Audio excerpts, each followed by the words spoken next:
Je vais commencer par ça, puisque bon, euh, moi je suis un peu l'ancien de l'équipe là, parce que bon, un peu plus âgé que les autres.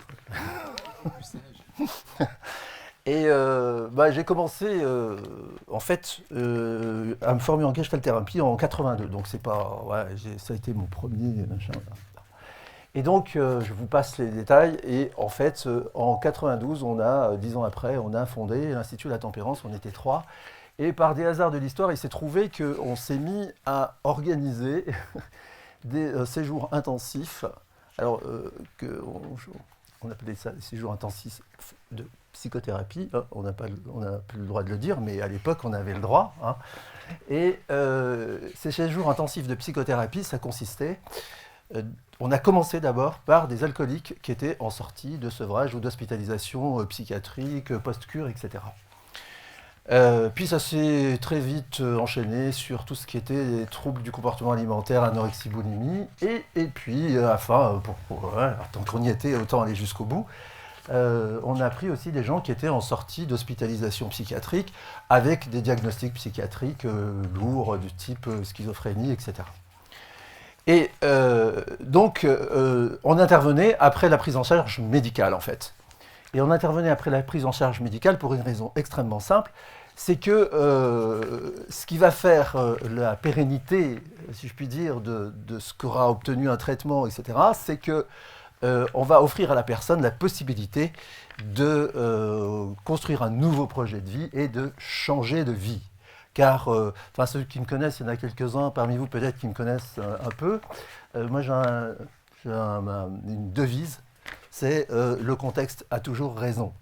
Donc, si on ne change pas de contexte quand on a des troubles dans un contexte, les troubles finiront par réapparaître dans ce contexte. Voilà, c'est une loi qui, si vous regardez, vous verrez que ça se vérifie assez souvent. Alors, je regarde mon anti-sèche, voilà. Alors, si vous voulez, donc notre but a vraiment toujours été d'accompagner les gens vers un nouveau projet de vie après le passage dans un cursus médical. En tout cas, c'est là-dessus qu'on a fait nos armes d'accompagnant. Voilà. Avec, ma foi, des résultats qui parfois ont été décevants, parfois satisfaisants, mais en tout cas, c'est là-dessus qu'on a bâti toute notre expérience. Alors, effectivement, dans tout ça, il y a des bonnes pratiques à mettre en place, des bonnes pratiques d'accompagnement à mettre en place. Pourquoi est-il indispensable de les mettre en place ?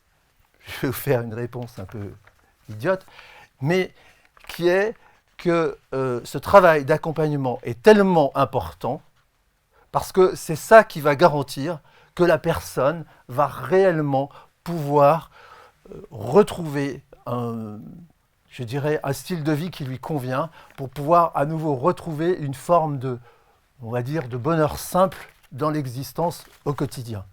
Et donc, si vous voulez, c'est là-dessus que doit porter toute notre attention, c'est-à-dire comment on va prendre quelqu'un qui est dans une difficulté et comment cette personne-là, on va la mettre dans un nouveau style de vie, dans un nouveau contexte de vie, introduire des changements dans sa manière de voir les choses, mais aussi des changements dans son quotidien, pour que cette personne puisse à nouveau retrouver un équilibre qui soit satisfaisant pour elle. Alors, si vous voulez arriver à faire ça, alors au lieu de vous expliquer les choses dans l'ordre, on va revenir sur le métier le plus basiquement qu'il soit. C'est-à-dire, dans un premier temps, l'accompagnant, c'est un ignorant. Il reçoit une personne dont il ne connaît rien, dont il ne connaît pas la vie, dont il ne sait pas dans quel contexte cette personne est, il ne sait pas quels sont ses troubles, il ne sait rien. Donc, il doit développer une capacité d'accueil, d'écoute, et pour permettre justement à ce que cette personne puisse, le plus sincèrement possible, lui détailler très précisément, d'une part, qu'est-ce qui la dérange dans sa vie, et à partir de là, que l'accompagnant, autre qualité qu'il doit avoir développée, c'est la qualité de savoir poser des questions pertinentes, qui vont lui permettre de déterminer quoi ? De déterminer essentiellement ce qui, dans le quotidien de cette personne, la maintient, je dirais, dans son trouble et la maintient dans la répétition du trouble. Et donc, vous voyez que déjà, on développe une qualité qui est déjà complètement différente de l'écoute. Ensuite, une fois qu'on en est arrivé à ce point-là, il se pose une grande question, une question éthique fondamentale. J'ai bien noté mes questions, je vais les lire parce que elles sont, plutôt que de le réimproviser.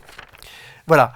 L'accompagnant est enfin en mesure de questionner sa propre légitimité quand il est arrivé à ce point-là. Et il la questionne de la manière suivante. A-t-il assez d'informations pour passer une phase plus active de son accompagnement? A-t-il besoin de davantage de précision? A-t-il les capacités personnelles suffisantes pour poursuivre son accompagnement? Ou bien doit-il rediriger la personne? Qui sont des questions fondamentales. Et s'il décide de continuer son accompagnement, il va changer son questionnement pour désormais s'intéresser aux conséquences de ce qu'il veut mettre en place sur la vie de la personne. Qu'est-ce que ça va faire à cette personne dans sa vie?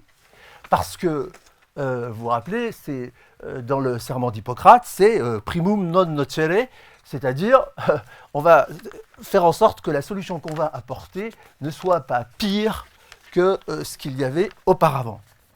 Et donc, à partir de là, la personne commence à disposer d'une nouvelle perspective, si vous voulez. Et c'est à la fois une opportunité et un danger. C'est une opportunité parce que c'est en se servant de l'énergie que la personne va mettre dans cette nouvelle perspective qu'on va pouvoir installer des choses et lui permettre d'évoluer. Mais en même temps, ça peut être un danger si justement on n'est pas sans arrêt dans la vérification des conséquences éventuelles de ce qui pourrait bien arriver si on faisait vraiment ce qu'on prévoit de faire. Et là aussi, il y a nécessité à développer des qualités de perspicacité et de parfois jouer l'avocat du diable. Alors, quand on en est là, l'accompagnant, subitement, il peut utiliser sa créativité pour savoir quelle stratégie il va mettre en œuvre pour l'utiliser dans son induction hypnotique. Et vous voyez que finalement, quand on en arrive à ce point-là avec tout ce qui précède, le script, moi je l'ai quand même à la main, mais voilà, on n'en a pas besoin si vous voulez. Il n'y a pas besoin de script, il n'y a pas besoin de choses toutes faites. C'est comme si la force du questionnement et la force, je dirais, de la perspicacité de l'accompagnant va faire tout simplement émerger la solution quasiment d'elle-même. Il y aura juste à faire quelque chose, à faire une induction, pousser un peu la roue du chariot pour que le chariot avance. Alors, vous voyez que dans ces bonnes pratiques, ça met en évidence des qualités extrêmement différentes les unes des autres. Elles sont très, très, très, très différentes. À chaque phase, il y a des qualités différentes à mettre en œuvre.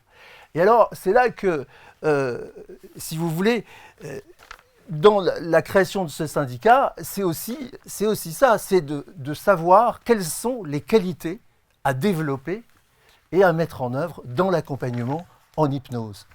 Et vous voyez que ce que nous souhaitons faire, c'est de faire en sorte que les accompagnants en exercice puissent continuer à développer ces qualités. C'est que les accompagnants membres du syndicat puissent démontrer leurs qualités, les conserver et les développer. Les accompagnants en formation puissent recevoir l'enseignement qui va leur permettre de développer ces qualités, que les formateurs et que les formations transmettent bien ces qualités, et que les systèmes d'évaluation puissent vérifier la présence de ces qualités chez les accompagnants.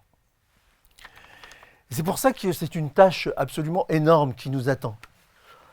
On doit commencer par la fin, en fait. Il faut trouver comment évaluer la présence des qualités recherchées. Ensuite, déterminer les blocs de compétences à transmettre pour développer ces qualités et les pérenniser. Évaluer aussi la capacité des organismes de formation à transmettre ces qualités. Et enfin, mettre en place un système de supervision périodique pour maintenir, vous voyez, c'est de la maintenance, maintenir ces qualités. C'est ce que disait Jean tout à l'heure, pour maintenir ces qualités déjà présentes et en développer de nouvelles. Alors, voilà, ce qu'il faut bien comprendre, c'est que on ne peut rien faire sans vous. On a besoin de vous. Et c'est un défi et c'est aussi une aventure formidable. Parce que c'est à ces conditions-là, à mon avis, ce travail sur les qualités et de les identifier, de les développer inlassablement, c'est à ces conditions-là que l'on pourra obtenir une reconnaissance, disons, de fait, de la pertinence de ce métier. Je vous remercie.